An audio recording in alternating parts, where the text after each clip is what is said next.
So we are recording already. Today is going to be me doing a video, James, of cleaning the Flue and cleaning the Esse. This is our model, Esse model 990CH.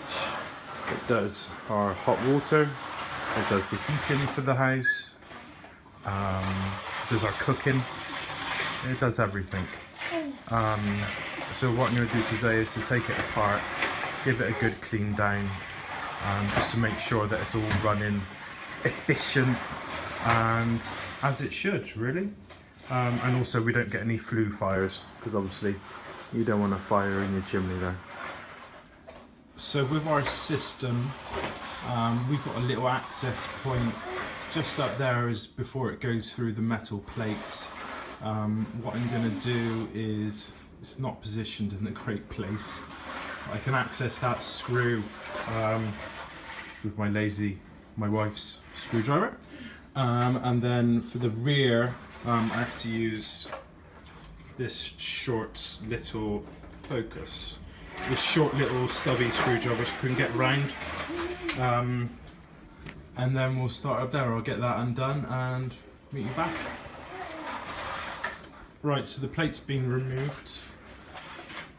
I like to have a clear working area, and then any screws, bits and bobs, put them somewhere safe so you know you're not going to lose them, because obviously if you did lose one of these guys, we would then have to find an identical screw or a replacement so we could reattach the plate. Without that plate,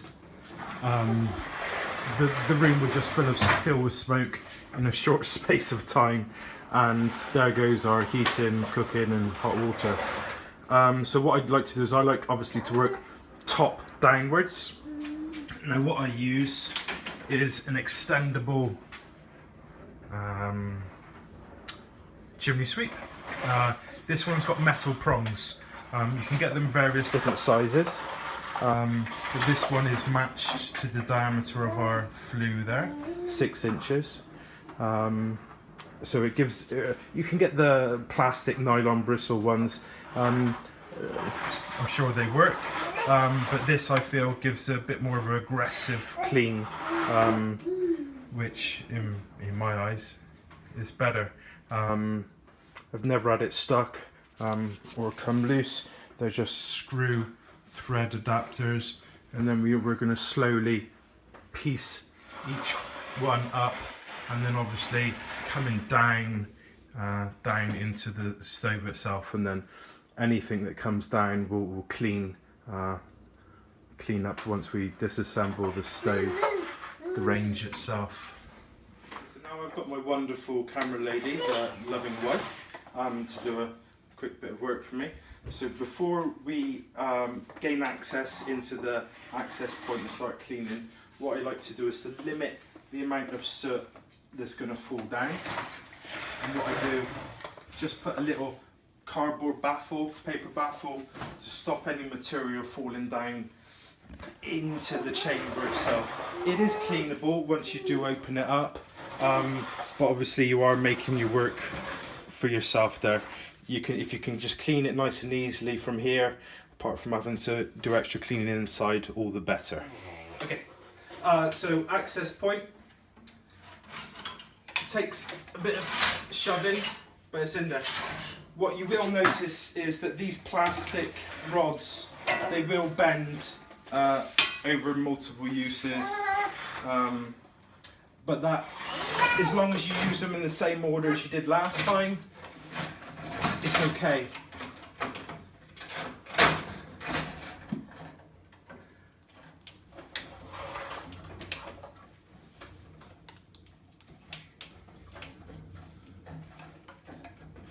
Come on. Right, okay, you can go. Go in.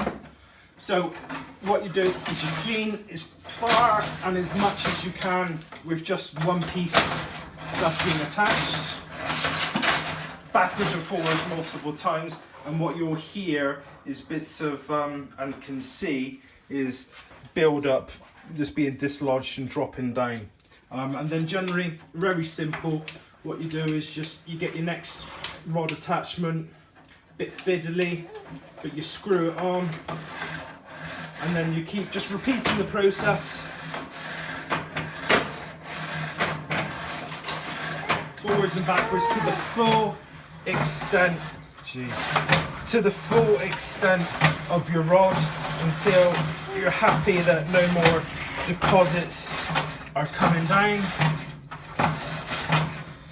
Now what you could equally wise do is you could have a vacuum attachment going whilst you were doing the process, but obviously if I did that now you wouldn't be able to hear my voice.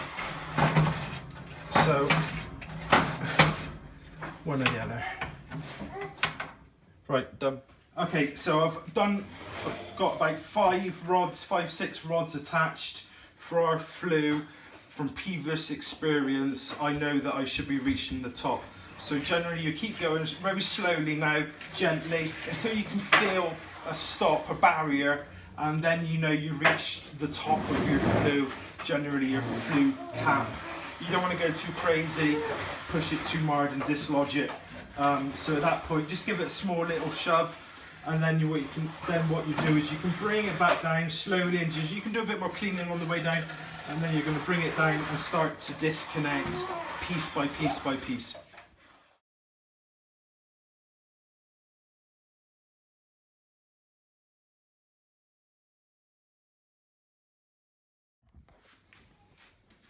Now, I may have neglected to mention that when you do commence cleaning, you should wear old clothes or clothes that you don't really care about, because you are liable to get somewhat messy. So, sweeping of the chimney has been completed, and that there is our deposit. It's sort of creosote and soot build up. That will just slowly build up from pine generally, but pine is a good wood to burn because it burns so hot and so quickly. It's great for cooking on. So we're going to give that a slurp out with the ash vacuum, and obviously the other thing to mention is to make sure that your system is completely cold before you do commence this. Last thing you want to do is to start work on this sort of job whilst it's hot. Liable to burn yourself. Do not sue me if you do not follow my advice. Thank you all. This is our new puppy, Mikey, as in the Welsh for my dog. Mikey, key is dog in Welsh. Anyway, I digress. This is our ash vacuum, cheap as chips in one of your European supermarkets. Other supermarkets are available. And this is our highly patented, what we used to call in my old industry as a nosy park or a crevice tool. Basically, it's just a length of hose pipe with some, well, it's raining on the dog, Ash. Some duct tape or whatever you want to call it, big thick tape wrapped in just to pack out the nozzle, so you get all of the suction coming out of the end of the hose pipe. Just allows you to get into the corners a bit more successfully than this big old attachment. Yeah, so what I'm going to do now is I'm going to start removing the soot and creosote build up from the Flue, and once that's done we'll break into the beast's body and go from there.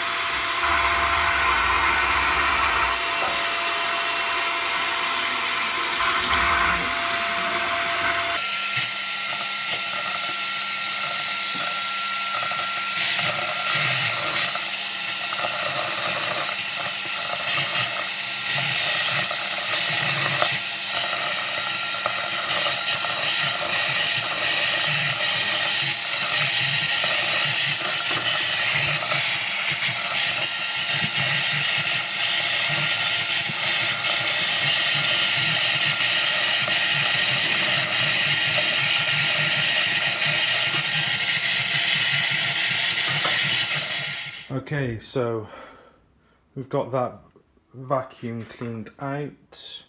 Next comes removing the hot plate here.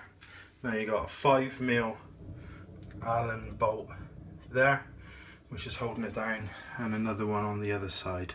So it's just a case of an Allen key and remove these bolts.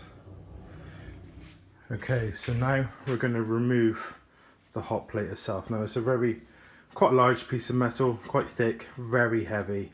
What you'll want somewhere is that is cleanable, and as long as you've got a wipe downable surface, you should get away with fine, as long as it's not on your wife's favourite fabric tablecloth. You're fine. This is plastic coated tablecloth, very good. So using the tools that have been supplied by Esse themselves, these are the screw handles. They're just going to make lifting of the hot plate so much easier. So we're just going to screw in the last one. Now the Allen screws that I have removed, they attach underneath the hot plate to two little receptacles.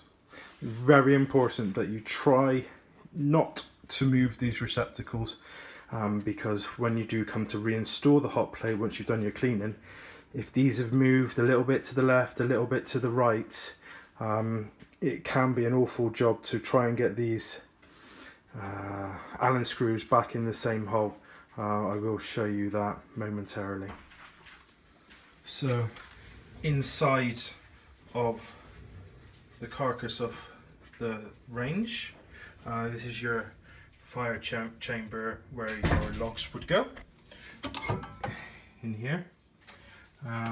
This is the back boiler part with the baffles that put the heat around. This is above the oven. Now this layer here, as this builds up over time, this will impede the flow of heat from the smoke and the gases that travel around the oven. It will just stop the oven heating up as quickly or to as hot a temperature. So this is what you problem can arise. Now these little guys here, you just see the thread in them. They are what the Allen screws marry up with. Now these are movable, but any movement on those, and as I said, it can create a real headache when you're trying to reassemble everything. So what we're going to do is just going to get the vacuum, ash vacuum in there and give it a small go over. We gave it a go over a month or so ago, but what we're beginning to discover is more the better if you've got the time. It just means that your wood pile is just working that much more efficiently for you. Seems to be my word of the day, efficiency. But hey, who doesn't love it? If it's good enough for the Germans, I guess it's good enough for us. So, crack on. Oh, okay. So, giving it a vacuum over the inside. You can get quite close with the vacuum with these guys without not dislodging them. So inner workings, this is to switch it from oven to boiler, and this will control this plate. In the oven motion, the smoke will come up from here, move across the top of the oven, down here, down a hole, back underneath the oven, up here, and then there's, probably can't see, but there's two holes inside there. This is the front one and the back one, then it'll come up the back one, up and out and away. When it's in boiler configuration, this baffle plate is raised. Obviously you got the hot plate sat here, so then the smoke is then forced through this, and I'll just quickly show you this. we done another video not too long ago where we done a quick clean down, but I'll just show you the inner taking apart of this. So stay there. So this is the where the hot water is actually heated. This provides hot water for the house, the heating, everything that we got here. So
just went and got a little torch so you can actually see what's going on inside there. So the fire down the bottom of here, this is our firebox, the smoke would come up, if you can just see where my light is indicating down there, the smoke would come up the back of there, travel up, and then it comes up through these 3 tubes. Now surrounding these tubes is our water jacket.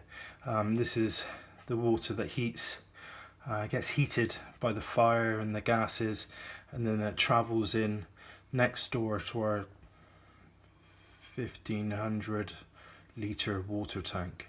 So I'm just going to give this a little clean around just to make sure that it's all tickety-boo, and then it's just a case of giving the firebox a clean out, the ashpan, and then we're done.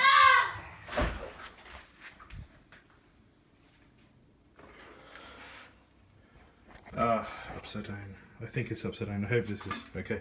So you're not going to be able to see this too well because I'm got 2 hands full, but this is the brush that Esse provides.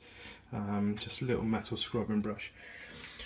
For when you get these caked on deposits of creosote and whatnot, you just give it a good, it's a bit awkward and you will probably inevitably hit your hands a bit. Give it a good old brushing just to dislodge as much of the deposits as possible, and you can get right down into the tubes. Just make sure you don't drop it. If you do drop it, it is retrievable. I have done it, it's just a pain. So give it all a good brush and then we'll come back and we'll reassemble. Okay, hello again. So this plate here with the notch cut out, this is for the top of the baffles. So this will go into the hole, can't see, but go into, this will cover up the top of the baffles. And then delving in, and we've got the smoke return, I'm going to call it baffle, and then that's going to sit in back into there. Then the only last removable part is this guy here, and this one will sit upon the top of the baffle that you've just put in, and it's got a little channel which allows it to sit on top, and just push it in until it's home, and then you know when it's okay, it's in the right position, when you can lift this last baffle, the boiler to oven baffle, and it's like that. Okay, so what we'll just do now is we'll pop, no, first of all we'll clean, we'll have a look and we'll clean the hot plate, which is here. So, on taking off the handles so you can actually light it flat on its back, and then you can look down, and with the aid of the torch you can actually see the build up. Now this section here this was sitting directly above the fire, so this is always the worst area, but you can see the build up there. Obviously again this will all impede just a flow of heat, and then moving across to the top of the oven side, you can see that it's of a lesser extent. So we'll give this a brush down and clean, and then we'll put it back on.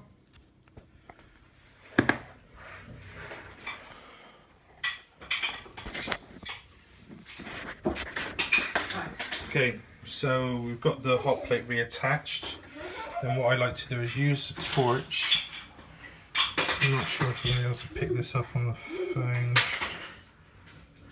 but with the torch I can see the hole where the Allen bolt goes, and again I can see the hole on this one where the Allen bolt lines up. So it's just a case of having a little fiddle, and then getting the holes lined up, making sure it's the right hole, and screwing it back in. Okay, so moving downwards, next comes to the oven. Now, I did neglect to mention that Esse provide a brush to be fed in from the top here.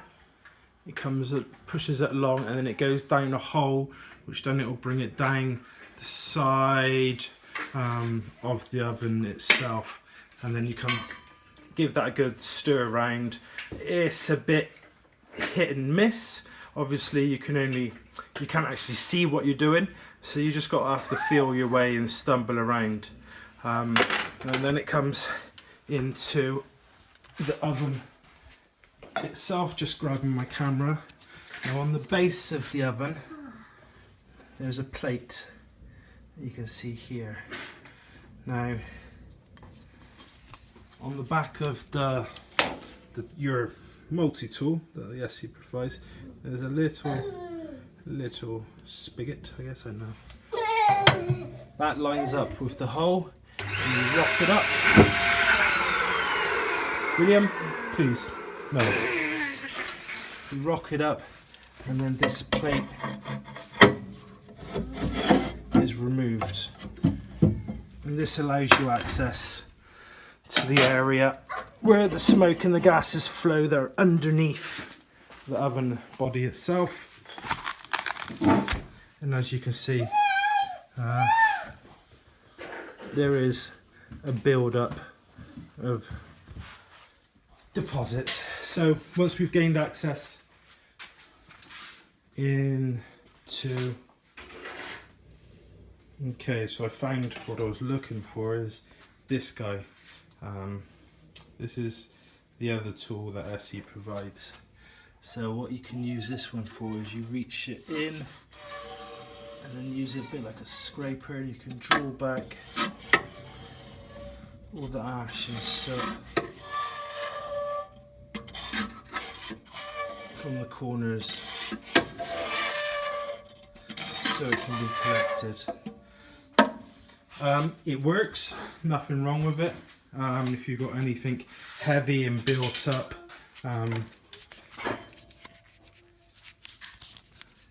does the job. So you can see the area that I've cleaned towards the back, and it all built up there. Yeah, it works, but also this little guy works just as well, and it's one tool does the lot basically, because you're still gonna have to get a vacuum in there and suck it out. So you can't really see what you're doing with either method. You just got to go by working methodically around the base, but you can do that with the scraper and then vacuum out, or you can just do it with a crevice tool attachment.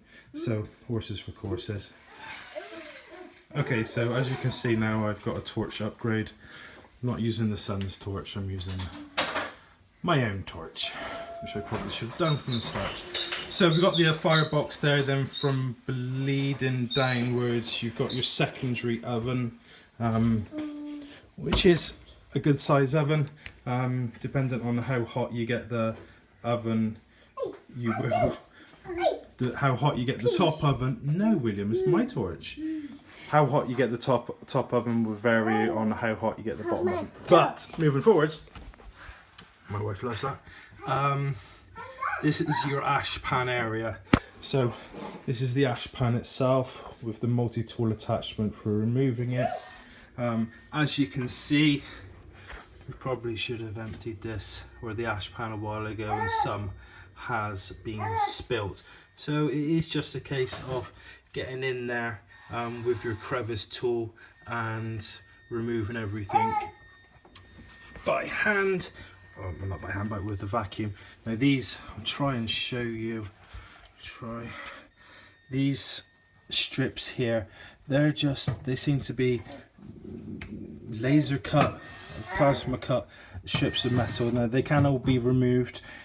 Removing them will make the cleaning aspect much quicker, but then you've got to take into account, you've got to try and reassemble that grid stand actually in situ in the ashpan area itself, which is doable, and I have done it, but I prefer just to get the nozzle in there and work my way around. It's not a big area, but there is lots of ash.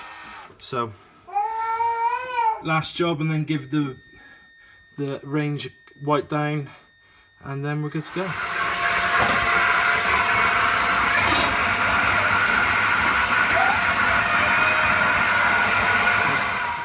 Cleaned out the ashpan. If you burn a mixture of coal, sometimes you can get, as my mum says, some clinkers fall down, small tiny little bits of coal. Now this will clog up the vacuum, but just a slight tap generally to the end, and these will fall back out, and then you're good to go again. But if you're just burning wood, it'll just be fine ash, and then it will suck it up, no problem at all. I'm not going to go too deep with there because we have got some decent bits of wood left in the bottom of the firebox there, and we're about to light it again because there's a storm blowing. Don't know if you can hear the wind coming down the flue there. So apart from a wipe down and a bit of a clean of the general loading area, I just use a warm soapy liquid, nothing abrasive, because you don't want to damage the shiny chrome, or stainless steel probably. And then it's just a matter of the ash. Now if you've been burning just pure ash, just pure wood should I say, the ash that you produce is perfect for going on your vegetables or your growing area, very good for the soil. But if you've been burning a bit of coal, not so good. You do have to dispose of that in a different location. You can take it to your refuse tip, or we're just trying to build up an area of path. So it does take a lot of ash, as you can imagine, to build up a path, but it's getting there. And of course, with this being our only heating, we do produce quite a lot of it. So that's it. We'll take a bit. I'll clean it down now. We'll get a picture of it. But it's been a pleasure. Obviously, depending on how much you use yours, depends on how often you have to go through this process. But we generally try and do it once every 2 months. In the months that we're using it. Obviously, this summer we didn't do it so much. Thank you for watching. If you can like it, subscribe and comment, we'll get back to you, but it helps a lot. Thank you. Bye. Whilst the kettle's boiling for me cleaning this stove top, I just thought I'd very quickly show you probably something that a lot of you have already seen before. Excuse sleeping cat and the mess. But this is our heating system behind the scenes per se. So this big tank here, this is where all the hot water from the Esse is produced, goes to and is stored. Now this guy then in turn feeds into our normal domestic hot water tank. This has got electric heating as well, so we can have that set to come on But this is also then fed via our solar panel system. So when the sun shines in West Wales, we get the hot water from the roof, come down my cider, pumped into this guy, which will heat this one up. This one's currently reading 20 degrees, so there's no hot water. And then in the top of the big tank, we've got 51.5, and then in the bottom of the big tank, we're reading 41.1. So we've got a good amount of hot water there in that tank, so we can just, at the press of a button, we can pump hot water from this guy into the smaller. And then this also does feed into, just behind there, our underfloor heating for the slab, which is a wonderful thing. So yeah, okay, and there she is, finished article. Got the plate reattached. Do not forget to reattach that before you set fire inside. Good to go.